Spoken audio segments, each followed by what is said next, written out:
Hindi lang isa, dalawa, tatlo, apat ang makukuha niyong tips dito sa ating ginagawa ngayon na pagkabit ng cylindrical. Kaya panoorin nyo hanggang dulo mga kuragon. Hi guys! Good morning sa inyo lahat! So yun mga kuragon, good morning. Bali linggo ngayon. Pero pasok ako ng trabaho para tapusin yung kakabit natin sa cylindrical. Kasi nung makakalaang video natin, nakita ko sa inyo kung paano pinabit yung cylindrical. So ngayon, kabit ulit tayo ng cylindrical sa isang gate. So kabit muna natin yun, mag-update tayo. Wait! So panoorin yung mga kuragon tong gagawin natin ngayong araw na to.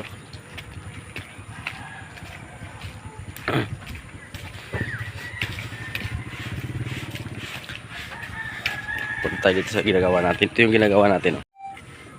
Ito yung ginagawa natin dito. Yan, sa labas. Mag-ano tayo. Kape muna. Kape, kape! So dito yung gumagawa tayo. Ito yung unang ginawa natin na cylindrical. Yan. Yung pinakita ko sa inyo. Yan, marami nag-comment yan. Yan. Heavy duty itong ginawa natin na cylindrical na yan. So ngayon, ikakabit natin yung hindi heavy duty kasi ito malaki to. Yan. Yung kabit natin yung ano lang, yung maliit lang.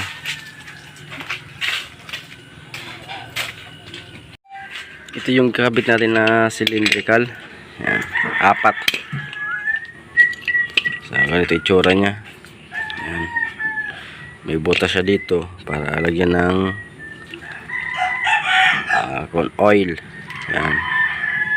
Dito lalagyan. So bili nito 750. 750 bili niyan. Ito.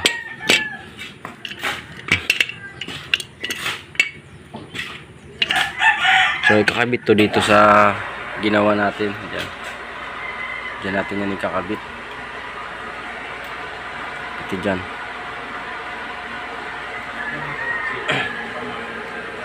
So saktong sakto yan dito.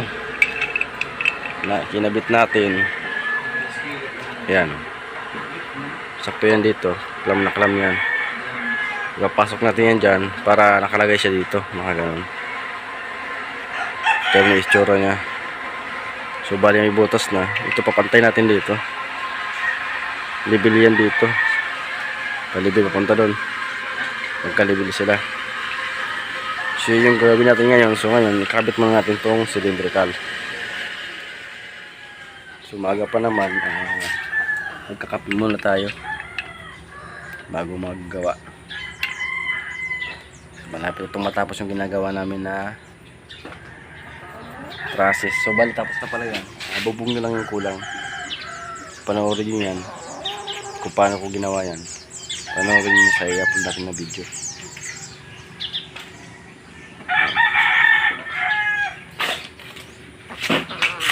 Tapos dito yan, nakagawa na kami dyan.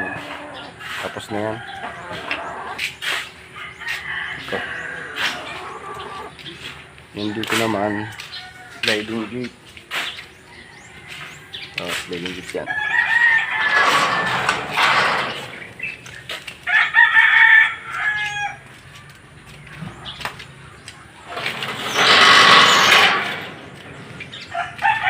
Tulak-tulak yan. Bali may gulong siya sa taas, dalawa. So dyan, isa rin doon sa dulo. Tapos dito sa baba, saka stopper niya dyan. Mayroon siya dyan.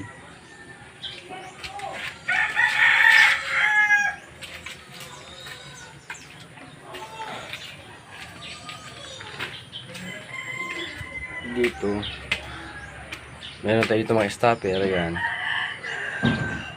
ang nilagay natin. So ginawa natin yan.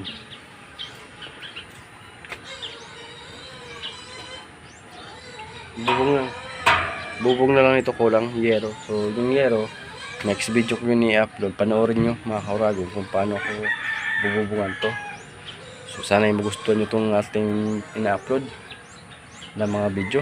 Dahil dito sa aking YouTube channel, may matututunan kayo mga kauragon tungkol sa larangan ng pangongonstruksyon. Yan, shout out sa mga silent viewers natin na walang sawang sumusuporta sa akin sa ating video. Salamat sa inyo sa patuloy niyong pagsusuporta. So shout out din sa mga kapwa ko vlogger dyan ng mga construction at hindi kapwa ko vlogger, mga construction boys. Shout out sa inyong lahat. And shout out. So right, mag-almusal muna tayo. Yung arms. Yung na palang araw ng ugali ng dati. 20 cm yan sa akin natin dito. Hello, ako yung kuya ko yung boys. Sa trabaho. Open na yan pa rin. Ulinas ka rin.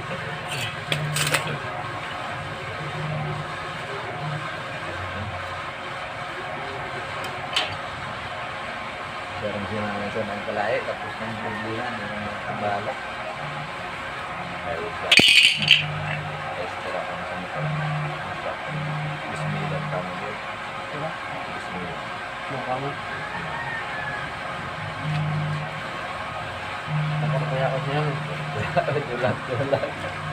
Dulag pa more.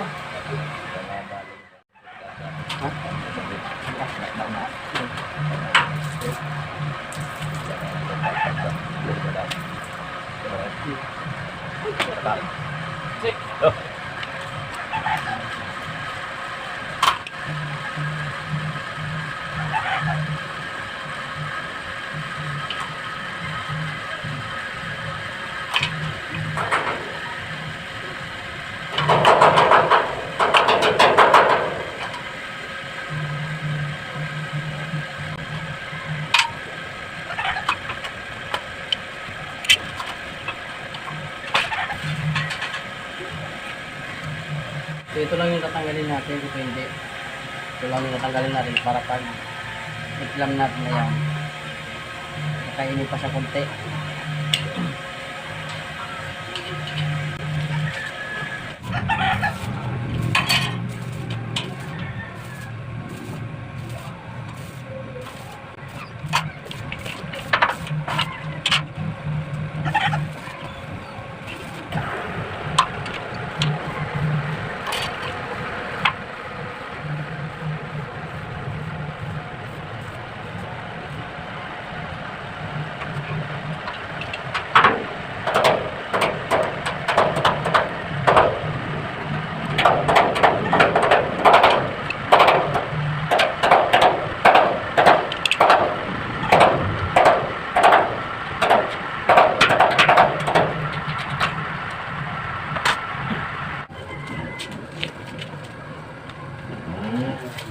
So ito yung gagamitin natin sa ating gis. So pag tayo nag-grind yan, dapat nakaganito. So pero dahil sanay naman ako mag-grind, kahit ganito, kaya ko yan i-handle. Sinasabi nila, pantalis lang yung ganitong grind, hawak. Kung marunong kayo maghawak ng grinder, kahit ganito o ganito, kung marunong kayo, kaya yung pumutol ng bakal. So ako, alam kung paano ko hawakan, kaya kahit ganito, okay na yun sa akin.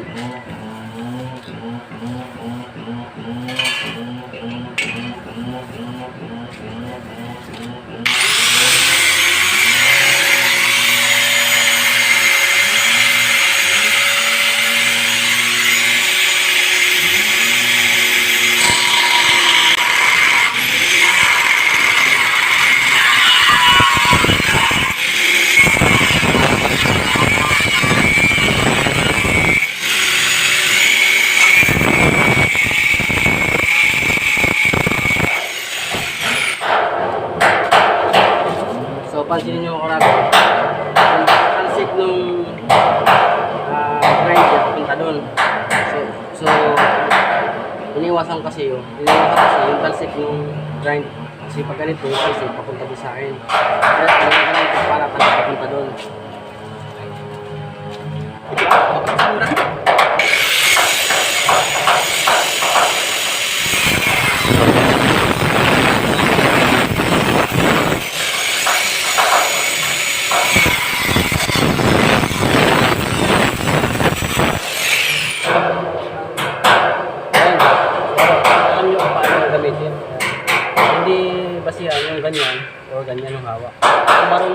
hawak kung marunong kayo maganda rin.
Yung mga karagon na tabas natin, tubular ng pag ganito yung tabas natin. So yan, talagang kung marunong na kayo humawak ng grinder, so may iwasan nyo rin yung disgrasya kasi sinasabi nila pag ganito daw kasi pang times lang yung tabas. So sa akin, kahit saan, ganito o ganyan, pwede kung alam mo naman kasi kung safe ka o saan kasi, siyempre yun ang gagawin mo. Kaya ko, kahit ganito, ganyan, pwede. Kaya walang problema kung kahit anong style mo. Yung mga karagon, kasi ito masikip, di kaya.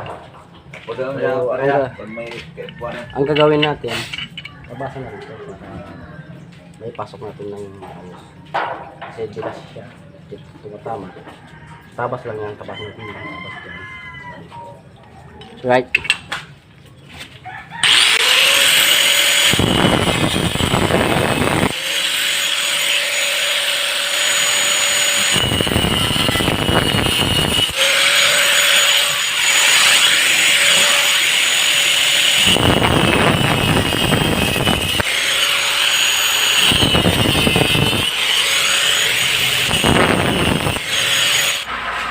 So yan, natapos natin. So subukan natin ito ipasok kung pinasya na.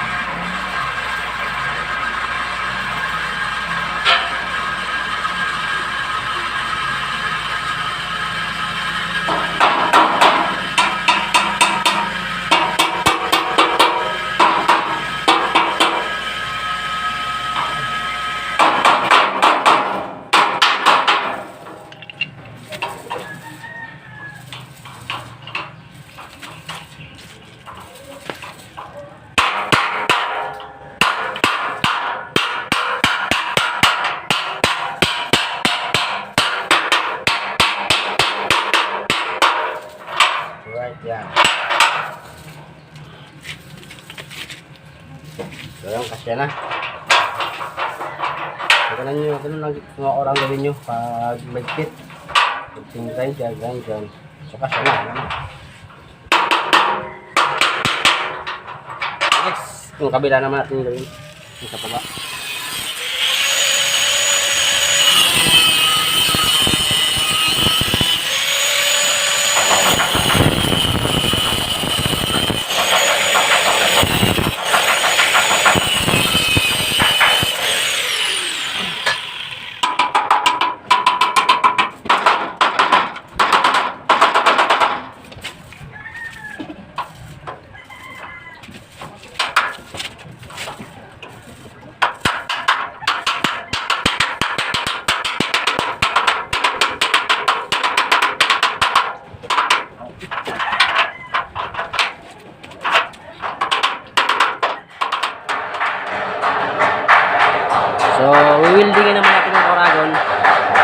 weldingin natin yung mga kuragon dito, gilid. So, yun na yung gagawin natin ngayon. Weld. So, ang unang gawin natin mga kuragon, bakit natin welding? Ispatan muna natin para makita natin kung saan yung diferensya. Para pa natin, huwag muna natin puliin. Lang muna. Pagkatapos natin yung ispat, puliin na natin.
So yun mga kuragon, na-spot na natin. Yung mga spot na yan, yung dalawa. So pwede na natin yung pulwidin kasi wala na siyang galawan. May pinis tayo kung ano, hindi na siya higupin kasi hinihigup kasi yan eh. So yan, okay na yan.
So, tiktikin natin ang kuragon kung ano yung resulta ng ating winilding.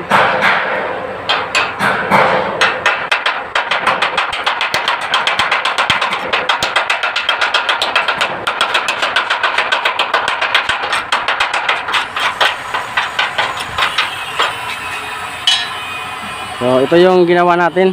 Ayan. Ayan. Ito yung pinulwid na natin. So, bali mayroon tayo ditong hindi na full width dito, konti lang naman. So ispatan lang natin yan. So yan na yung natapusan. So bali kabila pa, welding pa natin yung kabila. So ayan mga kuragon, ito na rin yung ating welding. Tignan na rin natin to.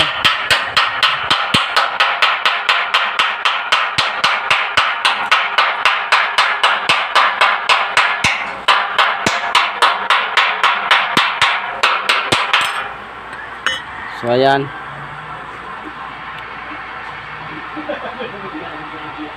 Ayan yung itsura din ng ating ginawa dyan. So right. So parehas na siya na welding natin sa isang side, pero sa isang side hindi pa.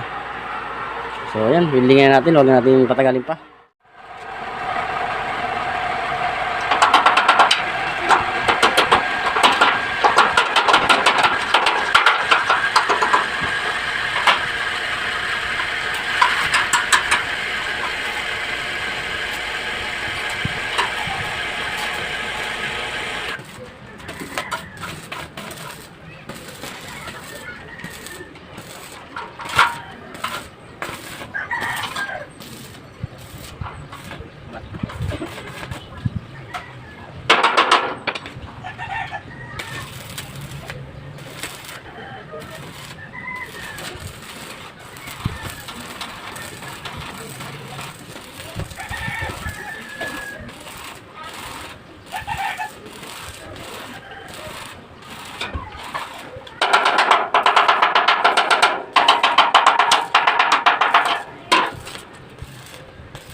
Ha?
So yun mga kurago, pinatayo na natin yung isa, napulwid natin. So gagawin naman natin yung isa para matapos na. So yan, huwag natin patagalin, tuloy-tuloy na natin yan.